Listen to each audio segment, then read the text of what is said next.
Hello फिल्मी people. आज हम जिस मूवी के बारे में बात करने जा रहे हैं उसका नाम है द अदर्स। 2001 में ये मूवी रिलीज हुई थी जिसकी IMDb रेटिंग है 7.6 आउट ऑफ 10। ये मूवी मैं आपके लिए इसीलिए लेकर आई हूँ क्योंकि ये मूवी मुझे बहुत ही पसंद आई। दोस्तों, मूवी के स्टार्टिंग के सीन में हमें एक ग्रेस स्टीवर्ड नाम की औरत दिखाई जाती है जो कि अपने सपने से चिल्लाती हुई जग जाती है। वो एक बहुत ही आलीशान घर था जहाँ पर ग्रेस अपने दोनों बच्चों के साथ रहा करती थी, जिसमें से लड़के का नाम निकोलस है और लड़की का नाम एन है। एक्चुअल में ग्रेस के पति वर्ल्ड वॉर सेकंड की जंग में मर चुके थे। उस वजह से अब ग्रेस पर पूरे घर की और साथ ही में दोनों बच्चों की जिम्मेदारी भी आ चुकी थी। थोड़ी देर बाद में उनके घर पर बर्था मिल्स, एडमंड टर्टर और लिडिया नाम की एक लड़की आती है जो कि गूंगी है। ग्रेस उन्हें अपना पूरा घर दिखाती है क्योंकि वो यहाँ पर एक नौकर बनकर आए थे। वो इसलिए क्योंकि अब ग्रेस स्टीवर्ड इतने बड़े घर को अकेले नहीं संभाल सकती थी। वो घर काफी अजीब था, जैसे कि पहला डोर बंद करने के बाद ही हम अगला डोर खोल सकते हैं। उस घर में 50 दरवाजे हैं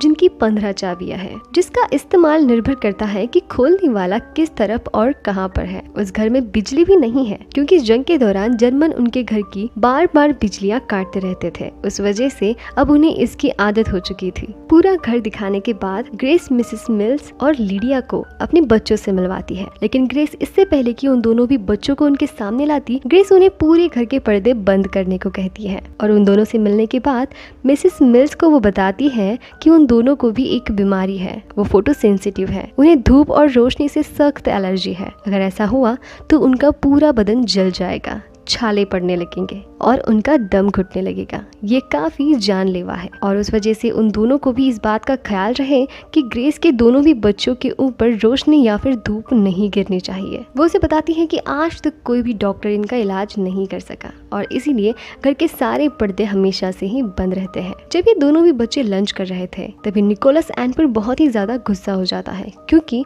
एन मिसेस मिल्स को कुछ ना कुछ तो बता रही थी कि उसकी मदर पहले पागल हो गई थी और इस बात पर उन दोनों भाई बहनों में बहुत ही ज्यादा बहस हो जाती है। तभी ग्रेस वहाँ पर आकर मिल्स को ले जाती है। तभी मिल्स बताती है कि वो यहाँ पर पहले भी काम कर चुकी है, बहुत साल पहले। बाद में ग्रेस निकोलस और एन को बाइबल समझाती हुई नजर आती है और उन दोनों भी भाई बहनों को अलग अलग कमरे में पढ़ाई करने का मशवरा देती है क्योंकि एन निकोलस को डरावनी कहानियां सुनाती थी। निकोलस इन सारी कहानियों से बहुत ही ज्यादा डरा करता था। ग्रेस निकोलस को समझाती है और एन को म्यूजिक रूम में ले जाती है। जब ग्रेस उन्हें छोड़कर यूं बाहर आती है तभी उसे एन के रूम से रोने की आवाज आती है और जब वो उस रूम में जाती है तो वहां पर जाकर देखती है कि एन बिल्कुल भी ठीक है और वो बताती है कि मॉम, मैं नहीं रो रही थी, यहाँ पर विक्टर आया था और वो रो रहा था। जिस पर ग्रेस काफी ज्यादा गुस्सा हो जाती है। उसे लगता है कि एन मजाक कर रही है और अब वो विक्टर के बारे में बताकर डराती है। अब रात के वक्त दोनों भी भाई बहन बेडरूम में सो रहे थे। तभी एन उसे बताती है कि विक्टर सही में हमारे रूम में है, यही हमारे पास। और वो बताती है कि विक्टर बिल्कुल तुम्हारे सामने है और अब अगले ही पल में वो तुम्हें टच करेगा। और उसी वजह से निकोलस डरता हुआ चिल्लाने लगता है,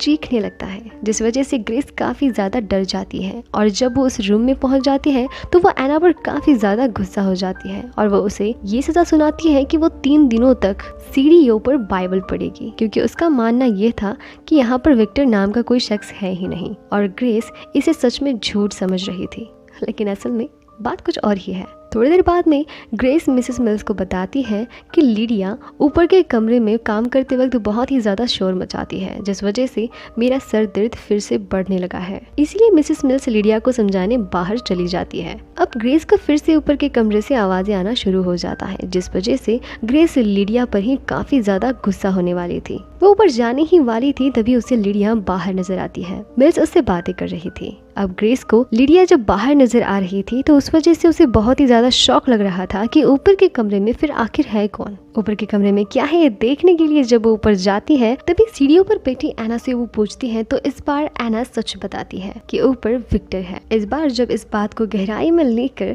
ग्रेस ऊपर चली जाती है तो उसे उस रूम से काफी सारे पर्दे नजर आते हैं। उसे जब उन पर्दों में से आवाजें आना शुरू हो जाता है तभी वो उस सभी शीशों पर से पर्दे उठाने लगती है। तभी उसे आईने में डोर अपने आप ही बंद होता हुआ नजर आता है और अब उसे एन पर विश्वास हो जाता है कि सच में कोई विक्टर नाम का शख्स हमारे घर में है। थोड़ी देर बाद में एन उसे विक्टर की फैमिली की स्केच दिखाती है जिसमें एक बूढ़ी औरत थी जिसे उसने बहुत बार देखा था, जिसके बाद ग्रेस काफी ज्यादा डर जाती है और वो उसी वक्त मिसेस मिल्स, टर्टर और लिडिया को बुलाकर घर के सारे पर्दों के पीछे वो उन्हें ढूंढने के लिए बोल देती है। जब ग्रेस एक रूम में पहुंच जाती है तो वहां पर उसे एक एल्बम दिखाई देता है और उस एल्बम में जो पिक्चर थे वो जब उसे देखती है तो उसे लगता है कि इस एल्बम की सारे पिक्चर्स में ये लोग सो रहे हैं और सोते वक्त ही इनकी ये पिक्चर्स ली गई है। लेकिन तभी वहाँ पर मिसेस मिल्स आकर उसे बताती है कि ये मुर्दों की एल्बम है। पहले बुजुर्ग लोग मरे हुए लोगों की आत्मा को जिंदा रखने के लिए ऐसा करते थे। अगली रात में ग्रेस पियानो की धुन सुनती है और पियानो की आवाज सुनकर जब वो म्यूजिक रूम में आती है तो वहाँ पर उसे कोई भी नजर नहीं आता और दरवाजा अपने आप ही बंद हो जाता है। वो मिसेस मिल्स से चाबियां लेकर फिर से उस रूम को ओपन कर देती है तो फिर से वहाँ पर कोई भी नहीं होता, जिस वजह से वो काफी ज्यादा डर जाती है। इसीलिए वो फादर मेट्रोस को बुलाने जाती है।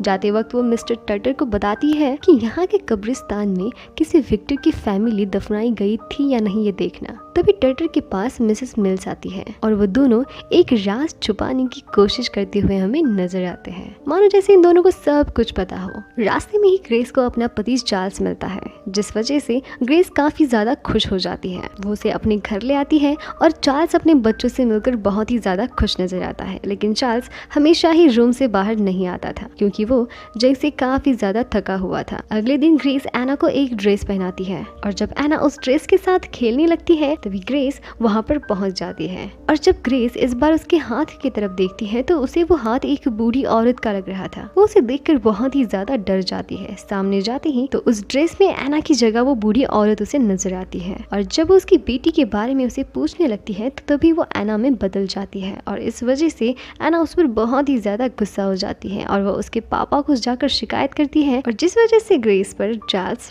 डांटने लगते हैं। तभी चार्ल्स बताता है कि उसे दोबारा किसी जंग पर जाना होगा और सुबह होते ही चार्ल्स उस घर को छोड़कर जा चुका था, जिस वजह से ग्रेस फिर से बहुत ही ज्यादा अकेली हो जाती है अपने बहुत ही बड़े घर में। बाहर से ग्रेस को एना के रूम के सारे पर्दे ओपन नजर आते हैं, जिस वजह से ग्रेस काफी ज्यादा डर जाती है क्योंकि एना और निकोलस को रोशनी से सख्त एलर्जी है तो उनके रूम के पर्दे किसने निकाले होंगे। और जब ग्रेस उन्हें दूसरे रूम में ले जाती है तो वहाँ के भी सारे पर्दे गायब थे। वो सबको ये बात बताकर पर्दे ढूंढने के लिए भेज देती है, लेकिन उनके इरादे कुछ अलग ही नजर आते हैं। उस वजह से ग्रेस उनसे वो सारी चाबियां लेकर उन्हें घर से निकाल देती है।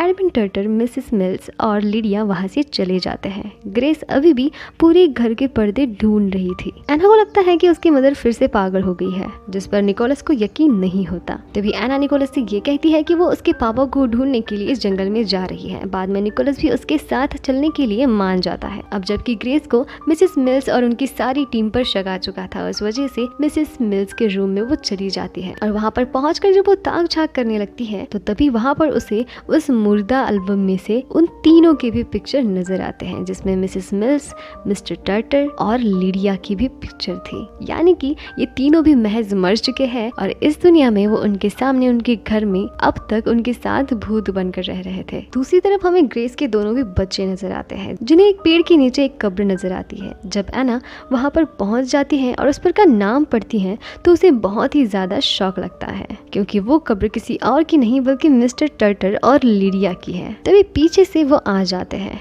दोनों भी घर की तरफ जब भागने लगते हैं तभी एक तरफ हमें ग्रेस नजर आती है, जिसे अपने घर में अपने बच्चे कहीं पर भी नजर नहीं आ रहे थे। वो जब बाहर आ जाती है तभी वहाँ पर वो दोनों भी बच्चों को अंदर ले जाने की कोशिश करती हुई नजर आती है। वो उन दोनों को अंदर तो ले जाती है और दूसरे रूम में उन्हें छुपने के लिए बता देती है। तभी एना को उस रूम में किसी की आवाज आती है। उन्हें वो बूढ़ी औरत नजर आती है, जिस वजह से वो काफी ज्यादा डर जाते हैं। और बाद में जब ग्रेस वहाँ पर पहुँच जाती है तो उनके सामने टेबल पर कुछ लोग उस बूढ़ी औरत के साथ नजर आते हैं। वो बूढ़ी औरत उन लोगों के साथ एना से पूछने लगती है कि तुम्हारी मदर ने तुम्हारे साथ क्या किया। जब एना बताती है कि उन्होंने मुझे मारने की तक कोशिश की थी, तभी वो बूढ़ी औरत बोलने लगती है कि अगर तुम मर चुके हो तो इस घर में तुम क्या कर रहे हो। जिस पर एना और निकोलस चिल्लाने लगते हैं कि वो अभी मरे नहीं है, वो जिंदा है, मतलब वो घर विक्टर और उसकी मम्मी पापा का था। असल में वो जिंदा है और ग्रेस, निकोलस और एन मर चुके थे, जिन्हें वो भूत समझकर रह रहे थे। वो असल में ग्रेस और उसके बच्चों से डर रहे थे और उसी वजह से उन्हें भगाने के लिए वो उनसे बात कर रहे थे। यानी कि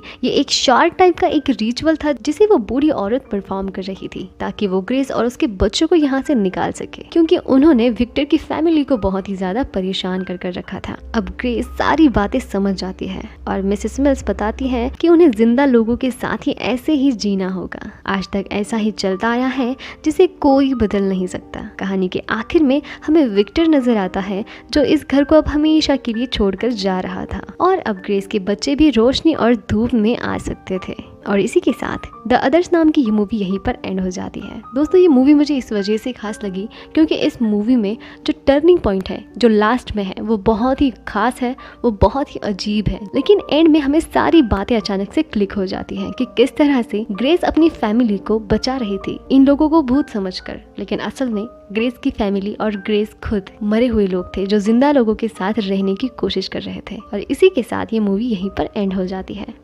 दोस्तों, अगर एक्सप्लेनेशन पसंद आया हो तो प्लीज़ मुझे सब्सक्राइब कर लीजिए, साथ ही में उस बेल आइकन को भी प्रेस कर दीजिए ताकि आपको नई नई मूवीज़ की एक्सप्लेनेशन वीडियोस की नोटिफिकेशन मिल सके। तो फिर मिलेंगे एक नई मूवी के एक्सप्लेनेशन में। तब तक के लिए thank you so much for watching.